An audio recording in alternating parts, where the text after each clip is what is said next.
Marcos 10, verso 13 y 14. Y dice la palabra de la siguiente manera: y le presentaban niños para que los tocara, y los discípulos reprendían a los que los presentaban. Viéndolo Jesús se indignó y les dijo: dejen a los niños venir a mí y no se lo impidan, porque de los tales es el reino de los cielos. El Señor se indignó. ¿Contra quién se indignó? No se indignó contra los padres, se indignó contra los discípulos, ¿verdad? Porque los niños se acercaban a Jesús y los discípulos les decían a los papás: no, hombre, ¿no ven que el Señor está ocupado? Así como un diputado, ¿no? Como si fuera el presidente. No, ahorita no pueden. Y Jesús ve eso y se indigna y dice: dejen que los niños vengan a mí y no se lo impidan. La mente de un niño es un papel en blanco. En él podemos escribir lo que nosotros queramos. Cuando son niños, podemos poner en la mente del niño lo que sea y nos los va a creer. Por ejemplo, en una iglesia en la que yo estaba pastoreando, había un niño de 6 años, pero parecía como de 15, hermanos, porque creo que estaba más grande que yo, ¿verdad? Yo lo veía así y le decía: hola Jeremy, ¿cómo estás? Y el Jeremy de 6 años: hola pastor, ¿verdad? Me saludaba. Era un niño grandote. Pero cuando llegó a la iglesia, no teníamos ahí como ahorita aquí tenemos en la iglesia, que tenemos maestros de niños y ya cada domingo se dividen las clases y bien padre. Ahí yo era el pastor y mi esposa era la maestra de escuela dominical de los niños, todos los domingos. No había más. La iglesia estaba empezando apenas a crecer. Y entonces llegó este niño ahí y mi esposa lo agarró y le dijo: vente, vamos a la escuelita dominical. Y el niño se abrazó de la mamá y: no, yo no quiero, yo no voy, ¿verdad? Y con un miedo, con un temor. Y le dijo mi esposa: mira, va a estar bien, vamos a hacer dibujos. Y bueno, a regañadientes el niño fue a la escuela, a la escuelita dominical, mientras acá estaba la predicación. Y el niño ahí se sentía cohibido, no hablaba, todo serio. Y entonces mi esposa les dio una clase y luego vino y les dio una hoja y dijo: bueno, ahora sobre esta clase vamos a dibujar. Ahí tienes el dibujo de lo que hablamos en esta clase, entonces dibuja. Y el niño dibujó a como Dios le dio a entender, hermano. Puso de todos los colores y de todos los sabores en esa hoja. Nunca siguió las rayas, nunca siguió por ahí cómo estaba el dibujo. Él dibujó lo que él quiso. Y cuando terminó, con mucho miedo, lo entregó a la maestra, que era mi esposa. Y entonces mi esposa viene y toma el papel y dice: ¡wow! ¡Qué bonito dibujo, Jeremy! Es el mejor de la clase. Te voy a poner 10. ¿Sabe el impacto con ese niño nada más por decir esas palabras que mi esposa no se imaginaba lo que iba a suceder? El niño brincó, el niño abrazó a mi esposa. De la tristeza y del temor y del miedo empezó a venir la alegría, el gozo. Y entonces subió corriendo ahí a donde teníamos la reunión, abrazó a su mamá y le dijo: mamá, la maestra dice que yo lo hice bien, me sacó un 10. Déjeme decirle, la mamá, y aquí está mi esposa, no me va a dejar mentir, la mamá lloraba, porque ninguna maestra en el kinder y ninguna maestra en otras iglesias que ellos habían estado en escuela dominical le habían dicho eso. Siempre era el niño rechazado, era el niño que ahí quédate. Pero cuando mi esposa da esas palabras a ese niño, el niño despierta a un anhelo a decir: si puedo, a decir: lo voy a hacer, lo voy a lograr. Y entonces va, abraza a la mamá llora. Y de ahí el niño anhelaba cada domingo estar en la iglesia. La diferencia a mi hermano y a mí, cuando mis tías nos llevaban de chicos a la escuela dominical de vacaciones, Nunca íbamos a la iglesia, pero a mis tías se le ocurría en vacaciones llevarnos a la escuela dominical. Para mi hermano y para mí era un martirio, hermano. Aparte de la clase aburrida, la maestra enojona. ¿Usted cree que íbamos a querer ir con la maestra enojona a clases? Ya maestras enojonas teníamos en las escuelas, en las primarias. No queríamos ir a la escuela dominical porque la maestra, y siéntate, y cállate, y no hables. Y mi hermano y yo no éramos nada tranquilos como hoy en día. Ya somos tranquilos por la edad, pero cuando estábamos chicos, hermano, si yo era guerroso, mi hermano me decía, quítate que ahí te voy. Con esa carita de ángel que ustedes ven ahí, no era así, hermano. Cuando era chiquito era el diablo mismo en persona. Y entonces nos tenían que estar diciendo, no hagas, no subas, cállate, no hables, no digas. Y hermano, para nosotros era un suplicio, era horrible ir a la escuelita dominical. Y nos llevaban ahí una vez cada 3 años, yo creo, ¿verdad? Pero lo que pasó con ese niño fue una experiencia tan increíble que después, bueno, déjeme decirle, sus papás un día nos dijeron, hermano, ¿por qué no se vienen? Porque nosotros nos trasladábamos 1 hora, más o menos 40 minutos de ahí de donde nosotros vivíamos, porque era un pueblo, y entonces nos trasladábamos ahí. Y un día nos dijeron, hermano, ¿por qué no un día se vienen a la casa y se quedan a dormir de viernes a domingo? Y el niño decía, por favor, vengan a mi casa. Yo tengo un dicho que digo, si un favor no te hago, un desaire menos. Y entonces, hermanos, nos fuimos de viernes a domingo a la casa de estos hermanos. Nos fuimos a quedar ahí. Oiga, qué padre fue. Fue divertido, jugamos con los niños. No, yo llevaba a mis 2 hijos y mi hija estaba muy pequeña, pero mis hijos se divirtieron increíblemente con sus hijos.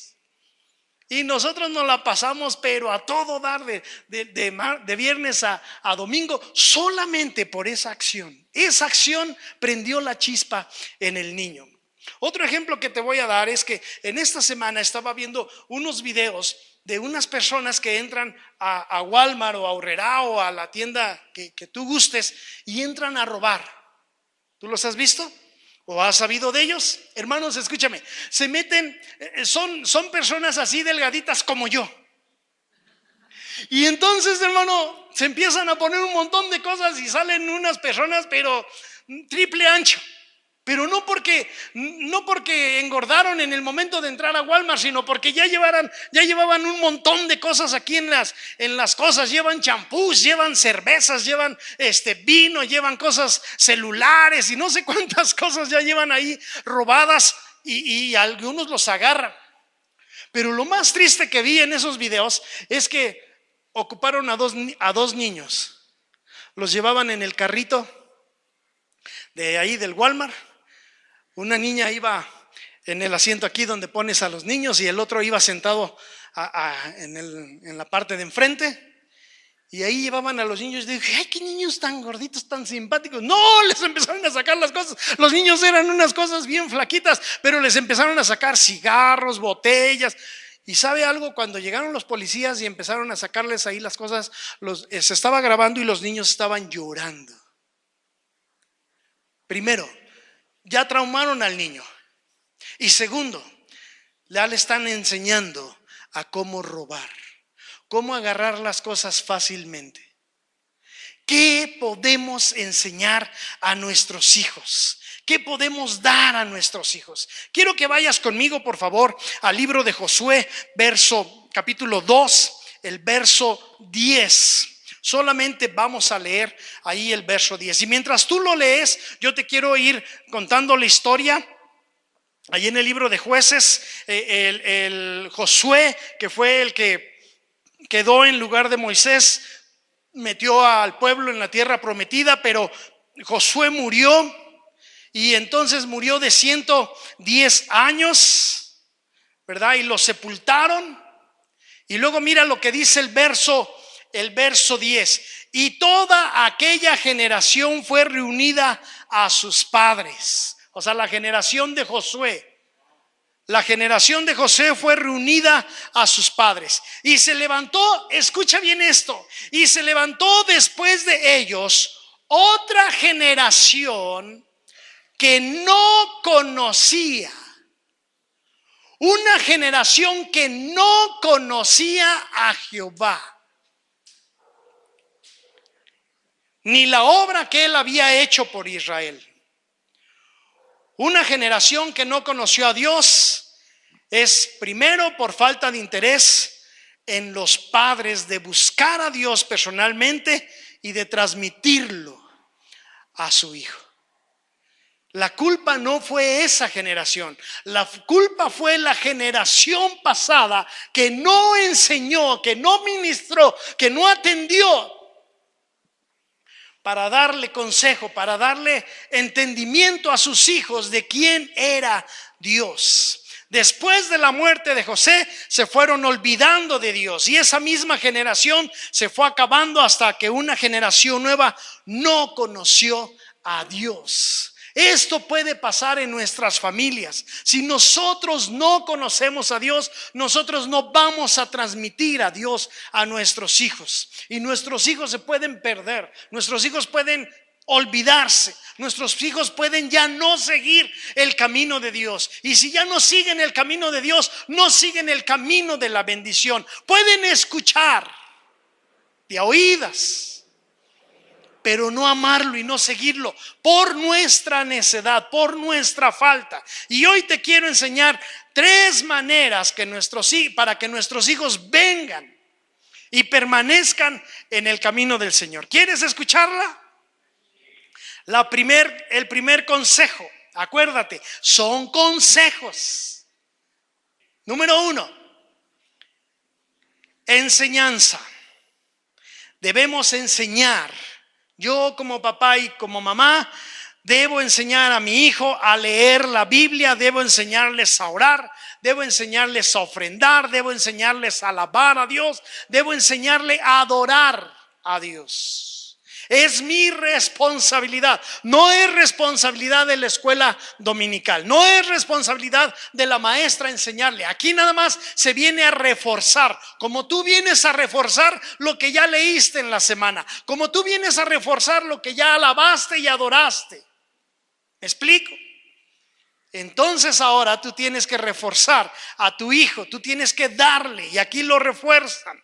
Mira lo que dice Proverbios 22, el verso 6. Esto te lo debes de saber. Esto lo tienes que marcar. Esto lo tienes que poner en tu casa, en la sala, donde tú quieras, pero lo tienes que poner. Proverbios 22, 6. Instruye al niño en su camino. Es una demanda. El Señor nos demanda a los padres instruir al niño en el camino. Y aun cuando fueren viejos, no se apartarán de él. No importa la situación que pase, no importa por el camino que vayan, no importa si en un momento se pueden desviar por algunos meses, algunos días o por algunos años. Si están metidos en la palabra, ellos van a regresar al camino del Señor. Escúchame, a nosotros nos pasó esto. Nuestro padre nunca nos llevó a la iglesia. Escúchame, íbamos a la iglesia con mi papá. Yo veía a mi papá en la iglesia el 31 de diciembre. Íbamos a darle gracias a Dios. No entendíamos nada, no sabíamos ni qué estaban haciendo, pero ahí estábamos reglamentariamente el 31 de diciembre dando gracias a Dios por un año más. Nunca más nos volvíamos a parar en la iglesia. Si no es que mis tías, gracias a Dios, nos llevaban a la escuelita dominical de vacaciones. En agosto o en julio, algo así se hacía, era una semana. Para nosotros era horrible, pero escúchame, esas palabras esenciales, aunque fuera una maestra enojona en la escuelita dominical, pero seguro estoy que penetraron en nuestra vida, hicieron mella en nuestra vida. Pero y nosotros después, en un tiempo más adelante, ya más grandes, nosotros buscamos a Dios. Empezó mi hermano ha platicado mucho de su testimonio, y después él me compartió a mí. Yo acepté al Señor, y después mis padres, y al último nuestra hermana vino a los pies del Señor. Pero todos venimos a los pies de Cristo Jesús. Pero de chicos nos empezaron a enseñar, aunque no nos gustara. Si tu hijo dice, no me gusta, escúchame, es esencial que le enseñes, es esencial que lo traigas, es esencial que le hables de Dios, es esencial que te vea amar a Dios. Porque yo puedo decir, yo te enseño, pero yo no hago. Y ahorita vamos a ir a esa parte. Pero dice aquí la palabra, instruye al niño en su camino, y aun cuando fuere viejo no se apartará de ella. Debemos dedicar tiempo para enseñar, de acuerdo a su edad, a sus intereses de cada niño. La parte espiritual es tan importante como cuando enseñas valores o enseñas en la escuela. Así como tú te esfuerzas para que el niño haga tarea, para que tú le expliques lo que a lo mejor en algún momento no aprendió en el salón, así es de importante que tú enseñes espiritualmente a tu hijo. Es importantísimo la enseñanza que tú le des a tus hijos. Por eso es que tú tienes que estar leyendo la Biblia, porque te van a hacer preguntas que si tú no lees la Biblia a lo mejor no vas a poder responder. Punto número 2, lo que te estaba hablando hace rato, la actitud en el sentido de carácter.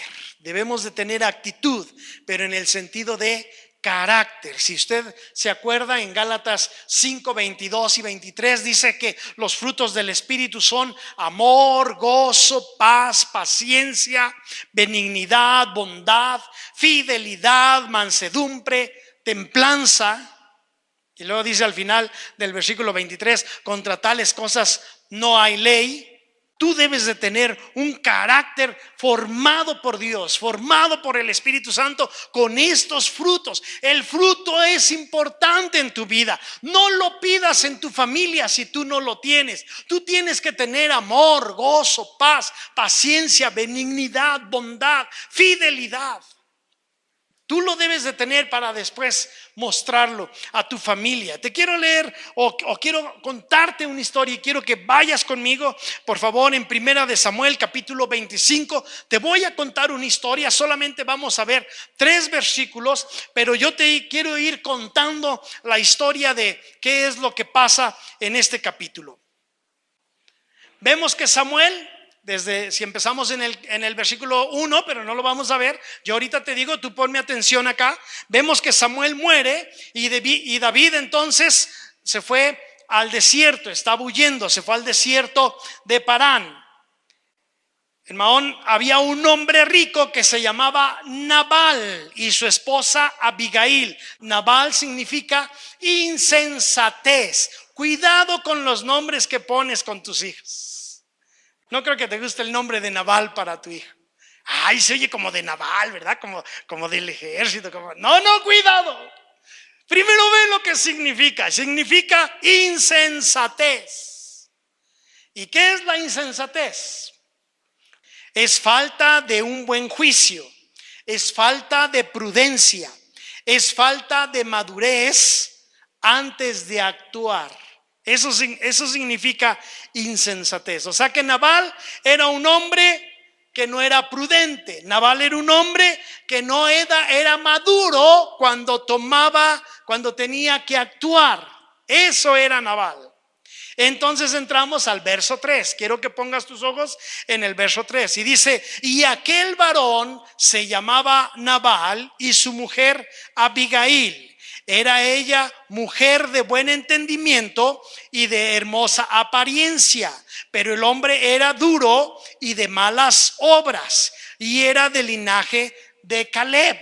Entonces David oyó en el desierto sobre Nabal y mandó 10 jóvenes que fueran a pedirle comida. ¿Por qué? Porque David había defendido a unos trabajadores de Nabal que eran esquiladores y que estaban ahí en el desierto, y entonces David los había defendido de todos los males o de todo el mal que pudieran tener esos esquiladores ahí en el desierto. Y entonces dijo, bueno, como yo ayudé a Nabal, ¿verdad?, a que estos esquiladores estuvieran en paz durante el desierto, pues yo creo que no se va a negar a que él me regale pues un poco de comida y un poco de agua, unas cocas frías. Y entonces, hermano, manda a 10 jóvenes y dice: hoy vayan y busquen a Nabal y díganle que pues no sea mala onda, que se ponga la del Puebla. Y entonces llegan los jóvenes y le dicen a Nabal, y dice Nabal: qué bien, y yo ni a David conozco, no les doy nada, punto. Y los mandó con las manos vacías. Y entonces, hermano, David se enoja y dice: muy bien, entonces vamos en contra de Nabal y en contra de todos sus hombres, y vamos a matar a todos los hombres y a Nabal también. Y entonces vamos al verso, pon tus ojos en el verso 17, porque un trabajador de Nabal escuchó todo el rollo y entonces dijo: la cosa se va a poner de a peso, nos van a venir a matar. Y entonces iba saliendo Abigail, y este hombre va y le cuenta a Abigail, esposa de Nabal, le cuenta todo lo que estaba pasando. Y dice: ahora pues, ya lo tienes ahí, verso 10, verso 17. Ahora pues, reflexiona y ve lo que has de hacer, porque el mal está ya resuelto contra nuestro amo y contra toda su casa. Pues él es un hombre tan perverso que no hay quien pueda hablarle. O sea, hablando de Nabal. Entonces, ¿qué hace Abigail? Abigail entonces se apresura, hace comida, lleva las cocas, lleva hielos, lleva vasos, lleva platos desechables y dice: vámonos y vamos a encontrar a David antes de que venga y nos dé chicharrón. Porque yo llevo aquí carnitas y el chicharrón no nos gusta. Entonces vamos primero, alcancémoslo y ojalá que tenga misericordia de nosotros. Y entonces se lanza Abigail junto con otros hombres, y entonces lo encuentran en el camino a David. Y entonces, hermano, viene el verso 25. Pon tus ojos en el verso 25. Se encuentra Abigail con David. Ella se inclina a tierra y dice: no haga caso ahora, mi señor, de ese hombre perverso de Nabal, porque conforme a su nombre, así es. Él se llama Nabal y la insensatez está con él. Mas yo, tu sierva, no vi a los jóvenes que tú enviaste. Y entonces, hermano, Abigail calma el enojo, la ira, el coraje de David, y David perdona a Nabal. Y ya que lo perdonó, a los 10 días Dios le quita la vida a Nabal. O sea, David lo perdonó, pero Dios dijo: pero échenmelo para acá, yo voy a arreglar cuentas con él. Mi carácter demuestra lo que soy y lo que vivo. Entonces, ¿qué tengo que hacer? Tengo que cambiar mi carácter. ¿Cuántos necesitan cambiar mi carácter? Yo soy el primero. Yo necesito cambiar mi carácter. Yo necesito que Dios venga a mi vida, porque necesito tener una buena actitud. ¿Para qué? Para enseñar. Una buena actitud para que la familia que traigo atrás arrastrando me tenga que ver. Si mi familia me ve con una buena actitud, que yo tengo amor, que yo tengo gozo, que yo tengo paz, que yo tengo paciencia, que yo tengo benignidad, o sea, hacerle bien a los demás. Hacer bien a los demás. Escúcheme, yo he ido a veces a Aurrera o a Walmart. Espero que no te haya visto a ti en tu carro, pero he visto gente que sale en sus carros y ahí está el pobre, viene a las 12 del día con su sombrero sudando, y viene y se avientan para atrás, suben los vidrios y ya vámonos. Y al Señor lo dejan como por lo menos un peso. Con un peso, ¿qué te compras? Nada. Pero yo he visto muchas escenas así. Yo digo, qué mala onda, porque si uno estuviera ahí, anhelaría por lo menos un peso, y de peso en peso pues se va llenando la bolsita. Y entonces puedo comer. El kilo de tortillas cuesta 18. Con $1 no te compras ni una. O bueno, nada más una, pero sin sal. Porque la sal te cuesta 50 centavos. Escúcheme, hermano. Benignidad. Yo tengo que hacer el bien.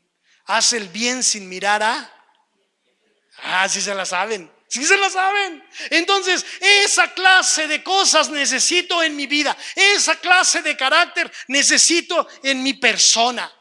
Y punto número 3.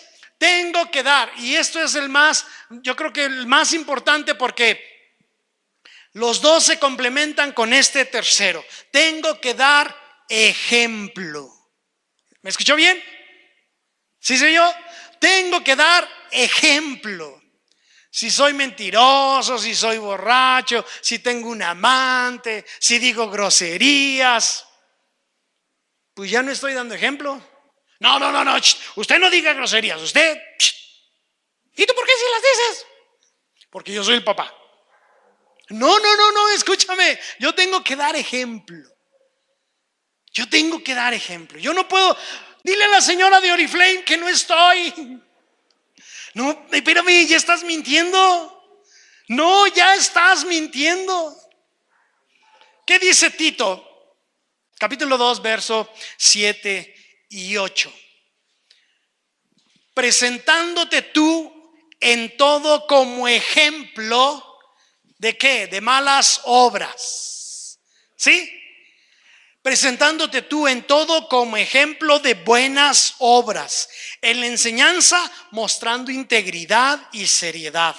Palabra sana e irreprochable. De modo, escúchame bien, de modo que el adversario se avergüence. No que el adversario te avergüence. El adversario te puede avergonzar o tú puedes avergonzar al diablo. ¿Cómo? Presentándote tú como ejemplo de buenas obras. ¿Con quién? Con el que se ponga enfrente. No porque tenga dinero o no porque sea pobre. No porque me dé o no me dé. Presentándome en buenas obras con todo mundo. Voy a hacer ejemplo para que el diablo se avergüence y no tenga nada malo que decir de ustedes. Yo tengo que dar ejemplo. 3 cosas que yo debo de tener como papá para que nuestros hijos amen a Dios y conozcan a Dios con todo su corazón. No que lo oigan, escucha. Cuando nosotros estábamos chicos escuchábamos de Dios. Mis primos sabían que nosotros éramos los evangélicos, que nosotros no éramos de la misma religión de ellos, que nosotros éramos diferentes a ellos. Y cuando nos decían, ¿por qué son diferentes? No sé, pues vamos a una iglesia diferente a la tuya. Oye, pero ¿y Dios qué onda? No, pues no sé, yo oigo que de Dios. Pero no lo conocíamos, no había una relación. ¿Me explico? No esperes que tus hijos nada más oigan de Dios. Necesitas que tus hijos conozcan a Dios. Y para que conozcan a Dios, ¿qué necesitas? 3 cosas. Enseñar, tener buena actitud y dar ejemplo. Si tú haces 3 cosas, tus hijos van a amar a Dios más, todavía más de lo que tú lo amas. Y puedes estar seguros que cuando Dios te llame a su presencia, tus hijos van a seguir el camino de Dios, porque les has enseñado a amar con todo su corazón, con todas sus fuerzas y con toda su alma. La conclusión entonces es que debemos de ser llenos cada día. ¿Nos hace falta? Sí. Yo te digo, soy el primero. ¿Me hace falta cambiar? Sí. ¿Me hace falta seguir dando ejemplo? Sí. ¿Me hace falta seguir enseñando? Sí. Yo soy el primero. Y si nos queremos esforzar porque nosotros queremos por nuestras fuerzas decir, ahora sí, a partir de lunes, ahora sí, voy a hacer estas 3 cosas. No, escúchame, necesitamos la llenura del Espíritu Santo. Solos no podemos. Aun por más que te quieras esforzar, no puedes. Necesitas la llenura del Espíritu Santo. y nuestras actitudes tienen que ser ejemplo y nuestra enseñanza tiene que cambiar. Ahora, yo veo aquí jóvenes y ustedes dicen: ay, a mí esta predicación no era para mí, esta era para mi papá y no vino. Escúchame, joven, puedes empezar cambiando tus actitudes. Si tú no estás casado, pero puedes empezar cambiando tus actitudes y tu ejemplo, para cuando seas padre, entonces puedas enseñar correctamente a tus hijos. No esperes a casarte para tener una buena actitud o para tener ejemplo. Empieza cambiando ya. Empieza pidiéndole a Dios que mi actitud y mi ejemplo y mi enseñanza sean cambiadas, sean transformadas. Efesios 3, verso 19 dice que nosotros debemos de ser llenos de toda la plenitud de Dios. Ahora, yo voy a hacer un reto aquí. ¿Cuántos quieren empezar a cambiar? Alguna de las tres áreas que yo mencioné. A lo mejor hay más, pero podemos cambiar alguna. ¿Verdad que sí? Si tú quieres cambiar una de esas, ponte de pie.